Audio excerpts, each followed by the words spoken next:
మా ఇంటి బంగారం సినిమాతో విజయవంతమైన రీ ఎంట్రీ అందుకున్న సమంత ఇప్పుడు తన కెరీర్లో మరో కీలక నిర్ణయం తీసుకున్నట్లు సినీ వర్గాల్లో చర్చ సాగుతోంది. నటిగా వరుస సినిమాలు చేయడంపై తొందరపడకుండా కొత్త కథలు, కొత్త ప్రతిభను ప్రోత్సహించే దిశగా అడుగులు వేస్తున్నట్లు సమాచారం. ఇప్పటికే పలువురు యువ దర్శకులతో చర్చలు పూర్తి చేసినట్లు తెలుస్తోంది. నిర్మాణ సంస్థ ద్వారా కంటెంట్ ఆధారిత చిత్రాలను ప్రేక్షకుల ముందుకు తీసుకురావాలనే లక్ష్యంతో సమంత ముందుకు సాగుతున్నట్లు ప్రచారం జరుగుతోంది. గతంలో నిర్మించిన శుభం చిత్రానికి వచ్చిన స్పందనతో సమంతలో నిర్మాతగా మరింత ఆత్మవిశ్వాసం పెరిగినట్లు తెలుస్తోంది.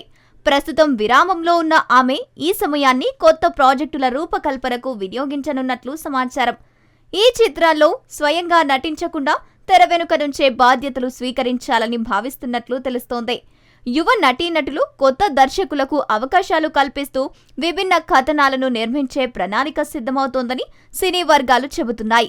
రానున్న రోజుల్లో ఈ ప్రాజెక్టులపై అధికారిక ప్రకటనలు వెలువడే అవకాశాలు కనిపిస్తున్నాయి.